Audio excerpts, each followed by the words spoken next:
Olá, seja muito bem-vinda a mais um episódio do nosso podcast Mães e Abraços. Eu sou a Deise Ladentim e eu quero dizer para você que o nosso propósito é apoiar mães na educação dos filhos, no autocuidado e no desenvolvimento pessoal. Olá, meu nome é Kaline Salim, eu sou psicóloga e como você, nós somos mães apaixonadas pela vida e pelas possibilidades que ela traz. Seja muito bem-vinda ao podcast Mães e Abraços. E hoje a gente vai falar, o tema do nosso podcast hoje é pontes em vez de muros. Que tema quente, que tema precioso. A gente vai falar hoje sobre o diálogo, todas essas nuances que envolvem o diálogo, né, Kaline? E aí? Como estabelecer uma conversa, um diálogo com uma outra pessoa que tem uma opinião totalmente diferente da nossa e uma opinião de um assunto, né, que mexe muito com a gente e de uma opinião que a gente acha assim até absurda, né? Então, assim, como que eu vou conseguir manter um diálogo sem ofender essa pessoa, sem perder as estribeiras e construir pontes em vez de muro? É possível? Sim. E a gente trouxe aqui 4 passos para nos ajudar a lidar com essas conversas difíceis, conversas corajosas, mas necessárias para gerar a mudança que tanto desejamos no mundo. É interessante, a palavra diálogo, se a gente for olhar para o sentido dela, né, para a origem dela, a parte dia significa através. E logo significa palavra, conhecimento, razão, significado. Então, o sentido dessa palavra diálogo é justamente o significado, um sentido que atravessa a palavra, né? O significado dado pela pessoa através da palavra. Então, quando a gente conversa a partir dessa lente do diálogo, o diálogo ele exige uma disposição de escuta e de compreender quais significados a pessoa dá. É a pessoa que dá, a pessoa que você está escutando, que dá o sentido. Porque a gente pode conversar, por exemplo, sobre um copo, e o copo ter um sentido para mim diferente para você. E o diálogo exige essa abertura para aprender. Eu escutei uma vez, Kaline, que o diálogo é um espaço do desconhecido. Eu achei tão lindo essa forma de explicar o diálogo. Porque a pessoa que falava trouxe exatamente essa ênfase assim, de que quando você está realmente disposta a dialogar com alguém, você está aberto para algo que você talvez nunca imaginou. Então, é um espaço que você vai conhecer, é um espaço de aprendizagem, é um espaço de construção.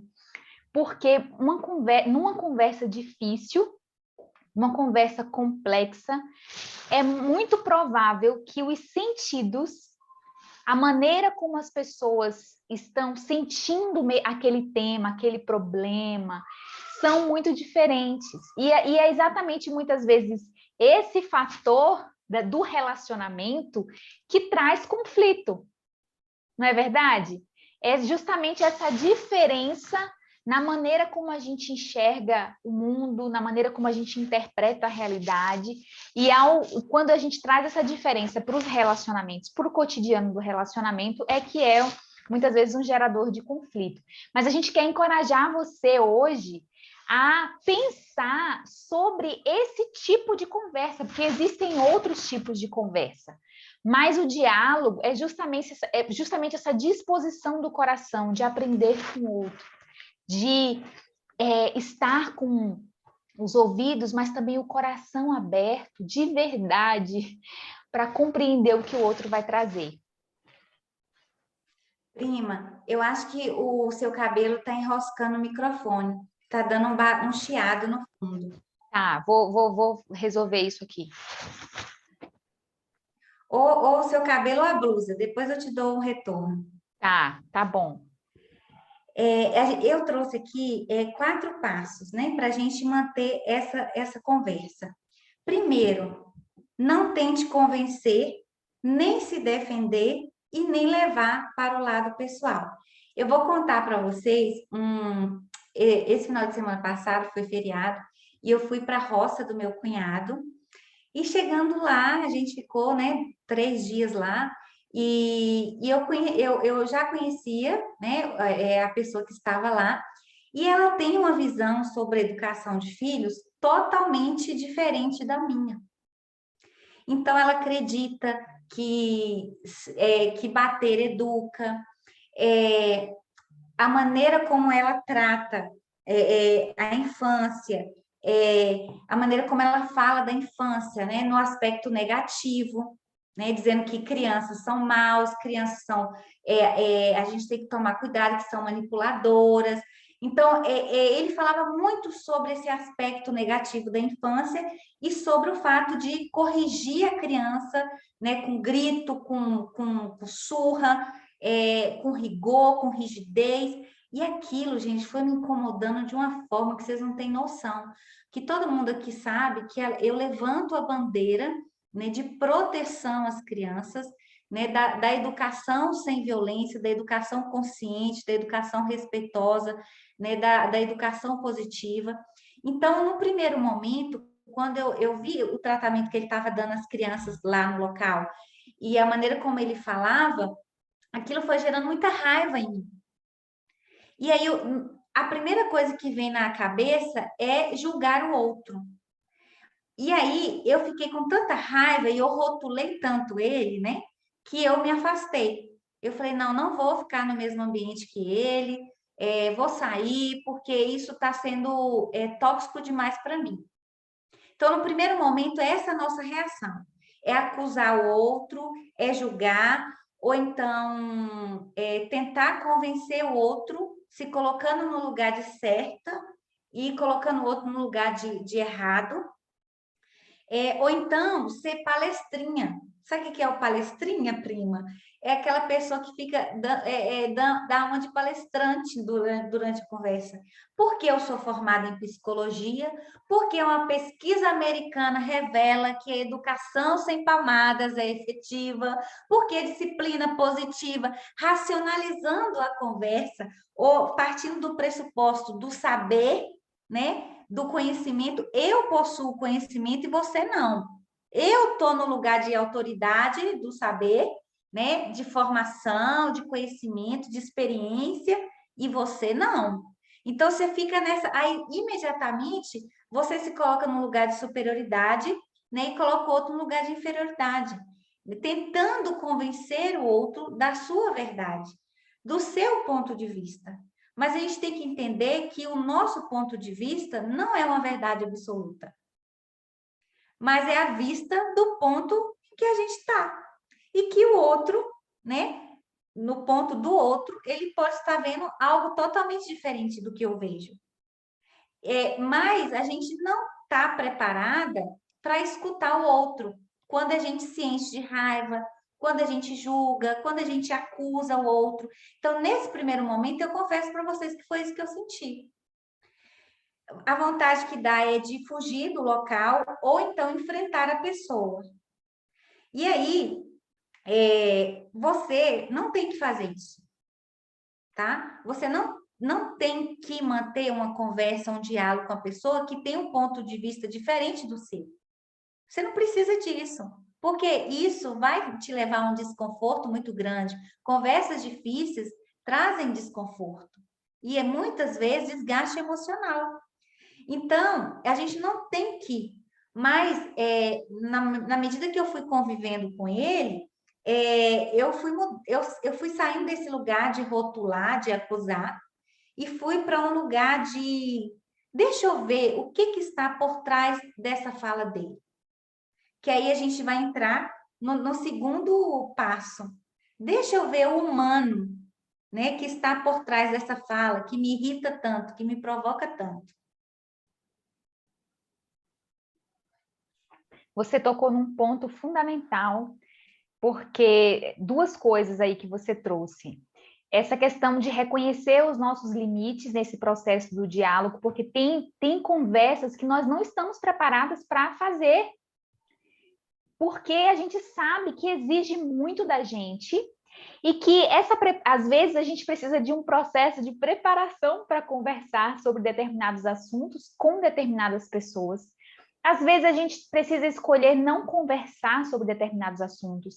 Eu confesso a você que na minha própria família tem alguns assuntos que eu deletei da lista e eu estou sempre alerta, porque eu não entro mais na conversa, eu não entro mais, não dou mais opinião. Sabe assim, quando você abandona o assunto, porque eu sei que não vai ser bom para mim. Tem assuntos, gente, que mexem tanto com as nossas emoções, mexem tanto com os nossos valores, com a nossa forma de enxergar a vida, e que às vezes você não quer entrar em confronto, você sabe que vai dar confronto, porque esse diálogo que a gente está conversando aqui, ele exige também reciprocidade. Às vezes a gente está na intenção de dialogar de verdade, de aprender com o outro, de entender o que está por trás, mas às vezes a pessoa não se permite se mostrar.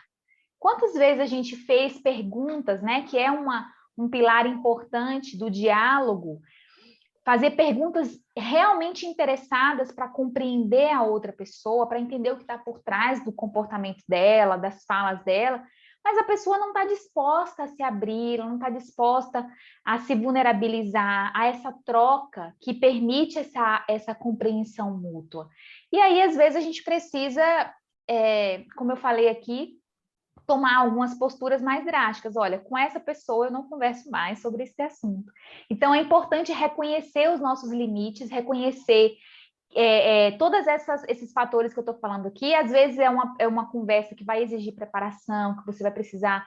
Preparação que eu estou falando, gente, é preparação emocional mesmo, que exige muita energia para você dialogar com determinadas pessoas e sobre determinados assuntos. Agora, outra coisa que eu queria falar, que você trouxe, Kaline, que você disse assim, deixa eu ver se o ser humano que está aqui por trás dessa fala tão agressiva, que para mim soa tão agressiva e absurda, é esse princípio da igualdade. Quando a gente quer conversar e a gente pensa na humanidade, peraí, deixa eu respirar aqui, deixa eu deixar a poeira baixar dentro de mim, para eu conversar com humanidade, com esse ser humano que está aqui. Eu lembrei de uma metáfora que a Brené Brown usa no livro dela, A Coragem de Ser Imperfeito, que é uma metáfora, ela conta a história de uma professora que foi dar um feedback para ela, e ela estava muito tensa, ela estava nervosa com aquele feedback, era um trabalho importante, e ela já estava assim, cheia de defesa, se ela disser isso, eu vou dizer aquilo. Gente, essa professora surpreendeu completamente a Brené Brown. Disse que chamou a Brené contando, né? Essa professora me chamou para um lugar onde tinha uma mesa redonda. E nessa mesa nós nos sentamos juntas. Eu sentei do lado dela.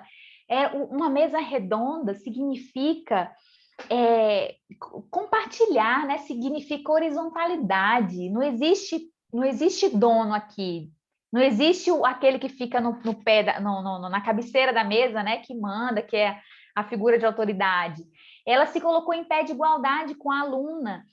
E aí começou, a maneira como ela começou o feedback desarmou completamente a Brené Brown e trouxe muita humanidade. Era uma situação diferente, não era um diálogo, uma conversa difícil para a professora, mas era um feedback. E feedback vulnerabiliza a gente, né? A gente fica um pouco tenso daquilo que a outra pessoa vai falar.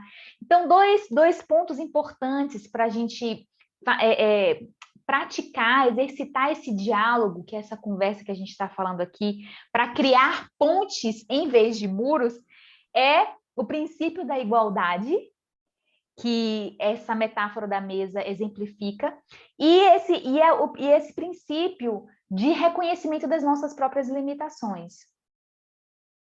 Perfeito, prima.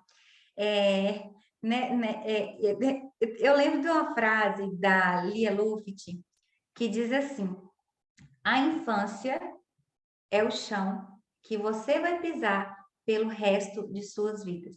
Gente, o que acontece na infância não fica na infância. Você carrega essas marcas pelo resto da tua vida. E como elas impactam nas nossas decisões, nas nossas escolhas, no rumo que a gente dá para a nossa vida. E depois que eu comecei a estudar sobre a criança interior, estudar sobre a infância, eu comecei a olhar em todos os meus atendimentos e no meu convívio social, eu tento sempre olhar o que está motivando essa pessoa a agir ou a pensar da maneira que ela pensa. O que aconteceu na história dela, né, que faz ela agir assim, que faz ela tomar essa decisão ou fazer determinada escolha. Gente, é incrível que quando a gente olha para a história do outro, a gente consegue desenvolver compaixão, empatia e sair desse, ampliar a nossa visão, tá? A nossa escuta, ela fica uma escuta mais empática, mais humana, e a gente sai do lugar do julgamento para o lugar de compreensão do outro. E aí, eu, no outro dia, né, que eu estava lá na roça, então no primeiro dia eu fiquei só com ódio no coração, né? No segundo dia, eu já estava, peraí, o que está por trás, né, dessas falas tão violentas? E aí eu sentei com ele, né? A gente estava lá todo mundo sentado e numa dessas falas assim, eu perguntei para ele sobre a história, a infância dele, como que foi a infância dele, a história dele, e aí, como que era o relacionamento dele com a mãe, com o pai. Gente, eu me surpreendi. Ele começou a contar histórias horríveis em que ele apanhava muito, né? Era muito agredido pelos pais. História também de muita ausência, né? De tanta ausência física quanto ausência emocional desses pais. E aí foi isso. Eu comecei a ter empatia, né? É claro que a nossa infância nos impacta, interfere no modo como a gente vive, isso é fato. Mas tem um quesito aí que é o da autorresponsabilidade. Peraí, a minha história me impactou, mas o que eu vou fazer com isso a partir de agora? Eu não estou falando que essa empatia, né? Ah, é uma pena, que peninha dele, né? Tadinho, ele é uma vítima. Sim, ele foi vítima, mas ao mesmo tempo ele é responsável pelaquilo que ele vai fazer a partir da consciência dessa história, né? E a partir da vida que começa, né, com ele. Porque agora ele não é mais filho, agora ele é pai. Então a história que ele vai fazer, né, e vai escrever com o filho dele. Então, ao mesmo tempo que ele foi vítima, ele é responsável, né, da educação que ele está oferecendo para o filho dele e responsável da maneira como ele pensa também e age no mundo. Então, é uma empatia no sentido assim, de eu consigo sair desse lugar de acusação, de raiva, de ódio, né, para um lugar de compreensão, de escuta, né, do outro, da dor do outro, nesse sentido, né? De eu sair desse lugar e ir para uma empatia,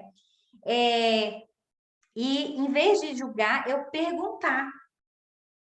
E é essa escuta empática que vai ampliar a minha visão, a ponto de entender muitas coisas, né? E a ponto de manter também um diálogo com essa pessoa, sabe? Um diálogo assim, sem tantos desgastes emocionais, sem brigas, sem perder as estribeiras, sabe? Sem querer matar o outro, né? Um diálogo possível. Uma conversa difícil, sim, mas um diálogo possível, em que eu vou sair impactada desse diálogo e com certeza ele também sairá. Então, não é um diálogo que vai causar mal-estar, desgaste emocional e que vai trazer só prejuízo, né? Mas um diálogo que vai trazer algum benefício, alguma transformação, né? Tanto minha, que eu vou começar a entender muitas coisas, quanto da outra pessoa. Porque no diálogo, eu acho, Deise, que você sai carregando algo de mim e eu saio carregando algo de você. É uma troca, é um encontro. Ninguém vai sair como chegou. É verdade.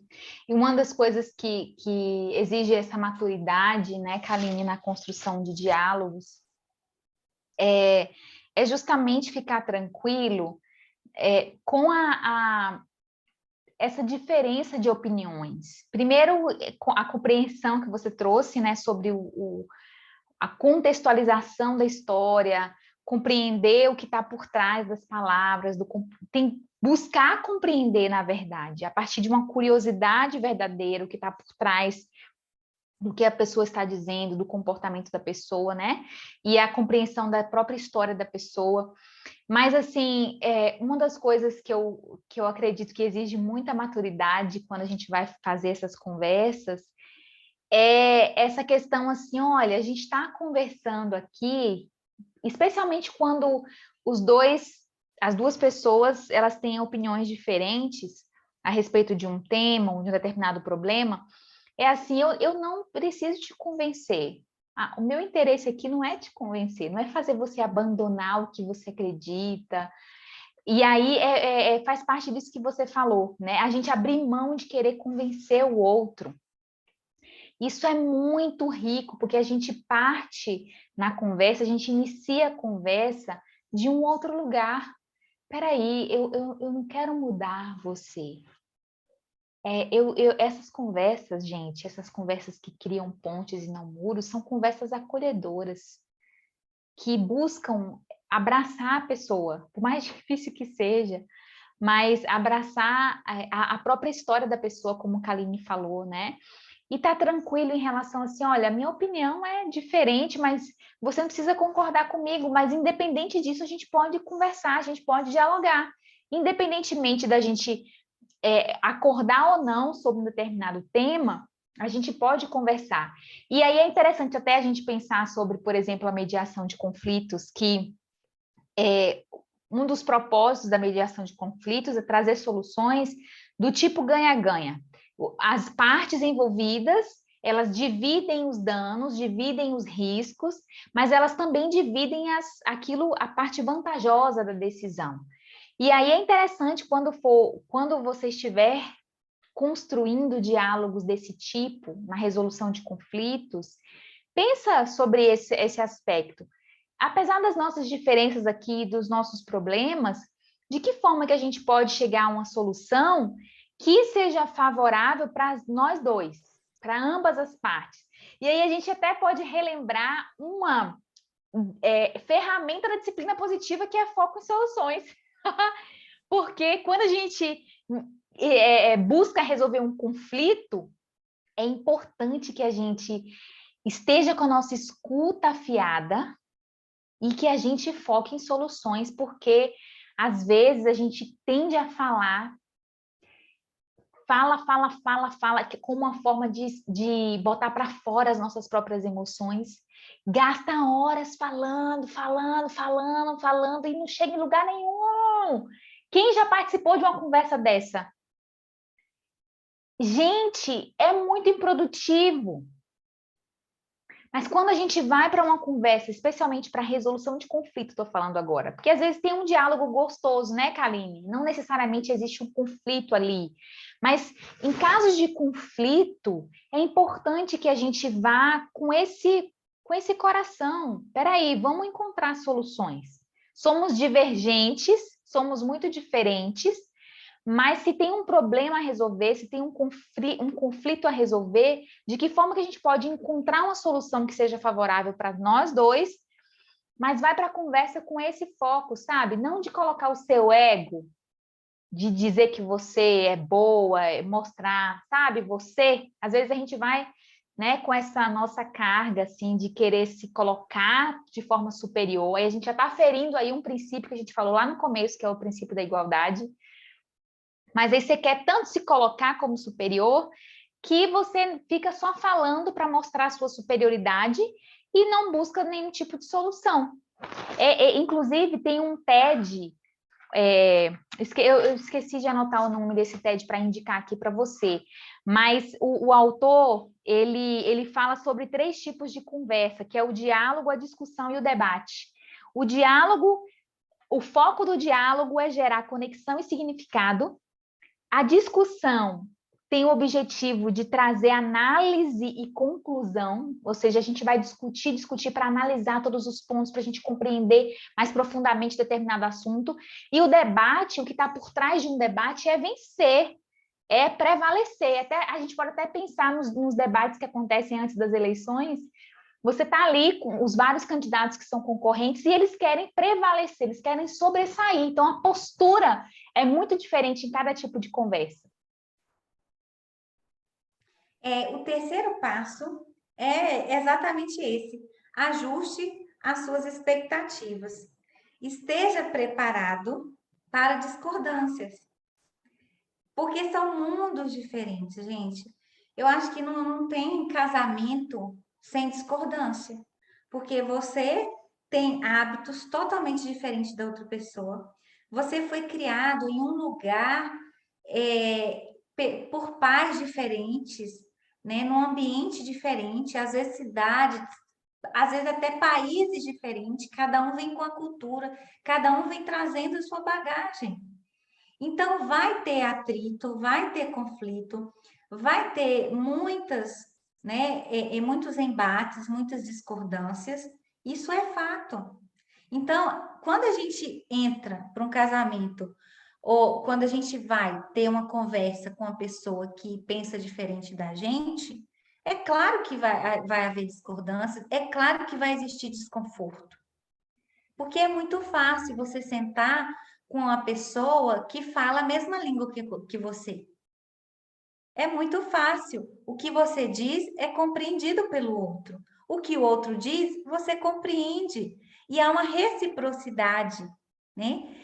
Agora, vai conversar com um estrangeiro para você ver. Como é difícil. Eu faço mímica, eu tento falar a língua dele, ele tenta falar a minha língua, e aí, às vezes, essa linguagem não alcança o outro. Por quê? Porque há muita distância. Então, eu acho que a conversa, para a gente, o muro, ele causa distância, o muro causa separação.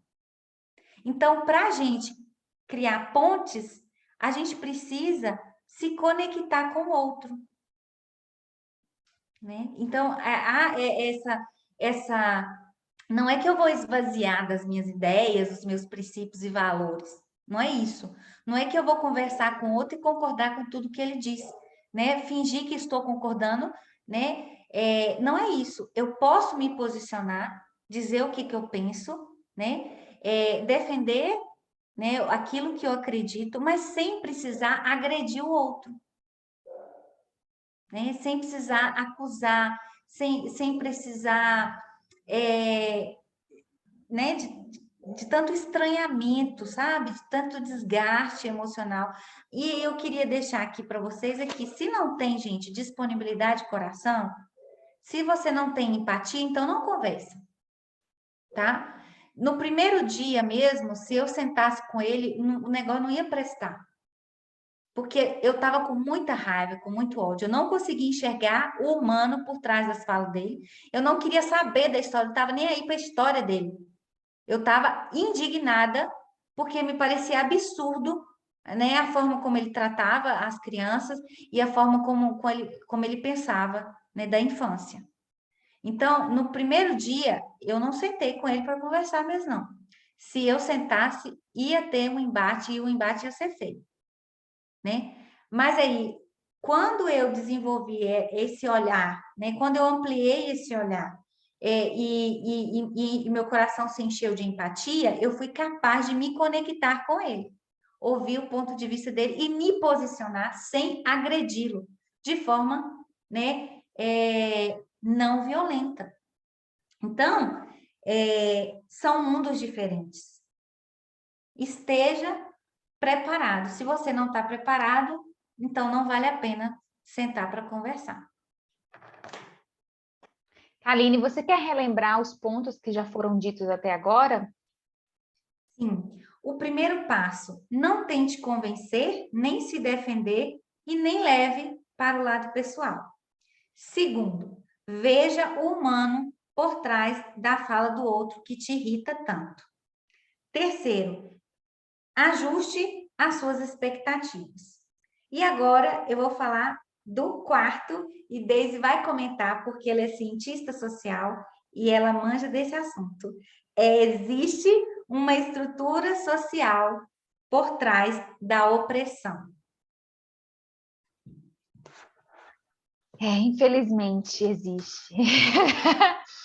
Esse é um assunto bem complexo e é muito interessante a gente se olhar com curiosidade e autocompaixão e também com curiosidade para aprender, porque muitos dos nossos discursos, das nossas falas, daquilo que a gente concorda, daquilo que a gente acha que muitas vezes é o ideal, sustenta uma visão de mundo de desigualdade. Por exemplo, o que será que uma família comunica para uma criança quando é sempre a mãe que faz tudo em casa? Quando o pai nem sequer tira o prato da mesa, não ajuda a organizar nada em casa, quando não há divisão de tarefas, quando é sempre a mulher que está responsável por essa parte da limpeza, da organização da casa, do cuidado dos filhos, o que você acha que está por trás desse comportamento? Dessa estrutura familiar? Porque tem muitas pessoas que nem têm estranhamento em relação a isso, é tão natural. Cresceu, às vezes, numa casa com muitos homens e mulheres, e sempre foram as mulheres que fizeram. A gente até conversou sobre isso em algum dos nossos podcasts. E aí esse homem aprendeu que é a mulher mesmo que faz, ou ele nem sequer aprendeu a ajudar em casa, nem sequer aprendeu sobre a importância de ajudar sobre isso, nesse assunto, né, nesse contexto. Então, às vezes, por exemplo, mulheres, eu já vi que os filhos cresceram e elas continuavam fazendo o prato de comida para os filhos. Elas continuavam não pedindo a colaboração dos homens, eram sempre as mulheres. E essa organização e esse discurso, passou o dia fora, está cansado, ou é melhor eu fazer mesmo porque não faz direito. Esse discurso e essa forma de organização, você é livre para organizar a sua casa e fazer do jeito que você quiser. A gente está aqui trazendo uma visão diferente e trazendo essa questão da opressão. E aí, muitas vezes não compreende o que está comunicando isso para o filho. Aí eu estou falando aqui agora de machismo. Por que é sempre a mulher que tem que cuidar da casa? Ainda mais em contextos familiares que a mulher trabalha fora, assim como o homem, contribui para a renda familiar, assim como o homem. A gente sabe que grande parte das famílias hoje, a mulher, ela é responsável por uma fatia significativa das finanças. E aí, essa questão, muitas vezes a mulher permanece, mesmo trabalhando fora, 8 horas por dia, sabe Deus quantas horas por dia, sozinha, sobrecarregada no cuidado da casa e com os filhos. E o que está por trás disso? A gente precisa questionar. Esse é só um dos assuntos, mas existem tantas falas, por exemplo, desrespeitosas em relação aos negros, aos pobres, como se os pobres não tivessem dignidade ou não tivessem a licença para acessar alguns lugares. Eu lembro que quando os voos começaram a ficar mais populares, teve muito disso, até teve um caso, né, que a Ivete falou alguma coisa a respeito desse assunto, da Ivete Sangalo. A esposa do Didi também falou. Eu não lembro. A esposa do Didi, ela falou que aeroporto tinha virado metrô, ponto de ônibus, algo assim. Aí gerou muita polêmica nas redes sociais, o pessoal criticou ela, depois ela pediu desculpa e disse que ela se expressou errado. Pois é, o que será que está por trás dessa fala? Quer dizer, então, que só as pessoas de uma determinada classe social, de uma determinada aparência, podem ter acesso aos aviões?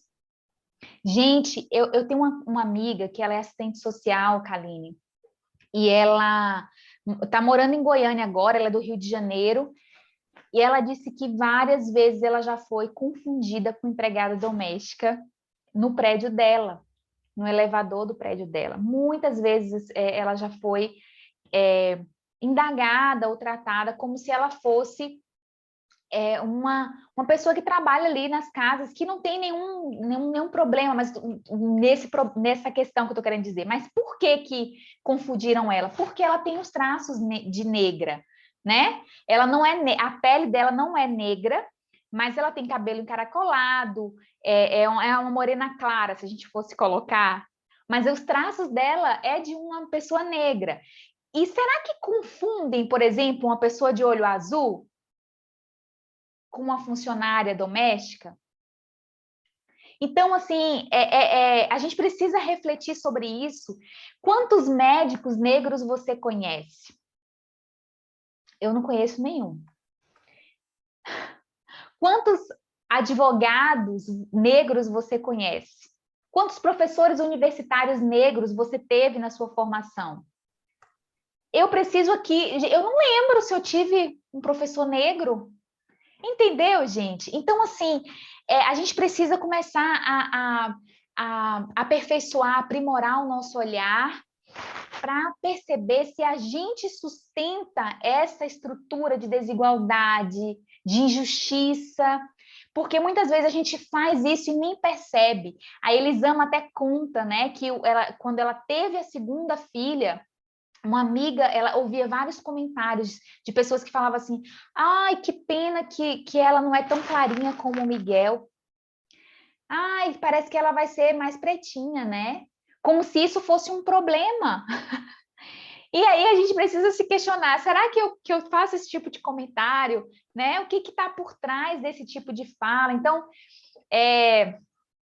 vamos abrir os nossos olhos e perceber se existe violência ou não, ou a afirmação ou não de uma estrutura social desigual, de uma estrutura social injusta, que a gente nem se dá conta que existe e muitas vezes a gente está replicando, multiplicando. É verdade. Eu queria falar de uma frase que é assim, ó, convencer sua tia não vai mudar o mundo. Adorei essa frase. Você sabe por quê?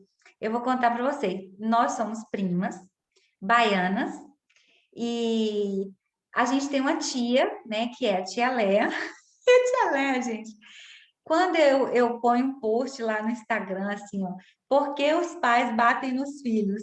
Ela comenta, vai lá que vocês vão conhecer a tia Léa. Ela comenta lá, bate porque merecem. Aí eu coloco lá alguma coisa assim, não coloque seu filho de castigo. Aí ela escreve embaixo, não coloque de castigo, bata, porque castigo só não resolve, tem que bater. Ou então, qualquer coisa que eu coloco, ela fala assim, se bater pouco, vira marginal, tem que bater muito, né? Imagine, gente, se eu for discutir com minha tia, brigar com ela, levar para o lado pessoal. Você está entrando no meu Instagram para falar coisa, para não sei o quê, você está sendo retrógrada, arcaica, essa forma de pensar é absurda, é antiga, é violenta. Eu vou causar um conflito familiar, né, com a minha tia. Eu vou me desgastar emocionalmente.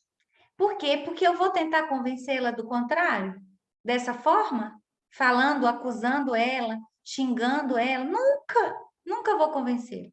Então, quando eu penso assim, ó, mudar a minha tia não vai mudar o mundo, é exatamente isso. Por que a minha tia está agindo assim? Porque 90% da sociedade hoje acredita que bater educa. 90% da sociedade, gente, pensa como a minha tia pensa.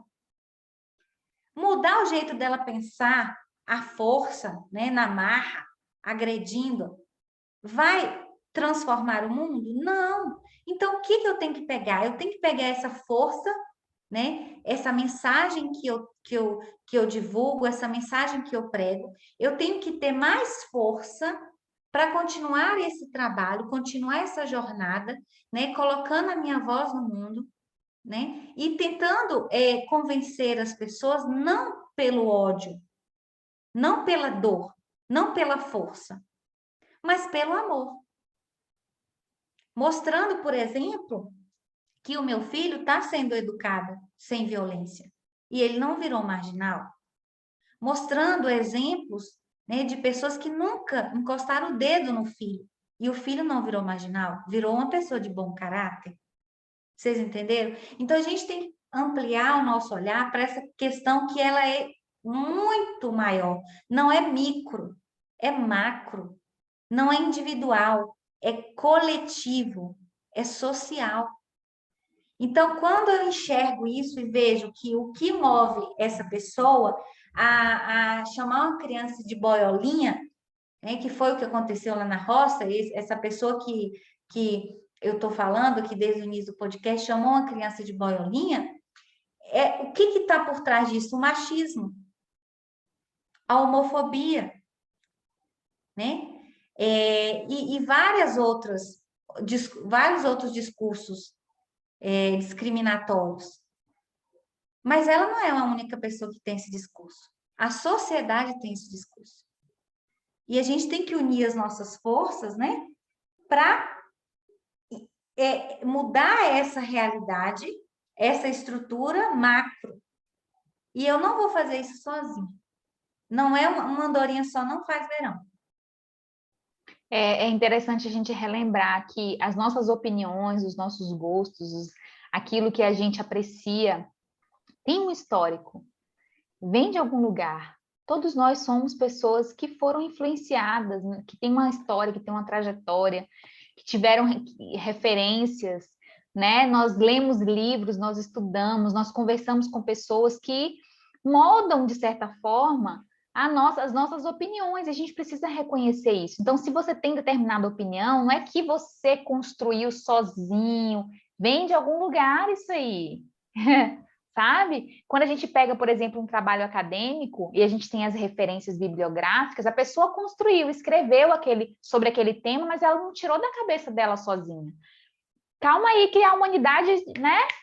Tem aí uma estrada, tem outras pessoas e existe toda uma estrutura que sustenta discurso X, discurso Y, e a gente precisa observar isso.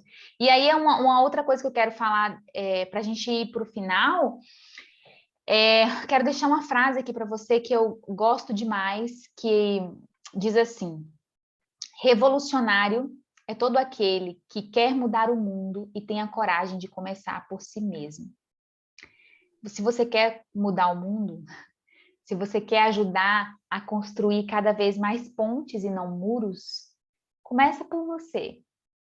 Começa por você. Começa questionando a si mesma, os seus próprios pensamentos, as suas práticas. E a partir dessa mudança que acontecer em você, você vai poder ampliar a sua esfera de influência e de atuação. Chegamos ao fim desse podcast.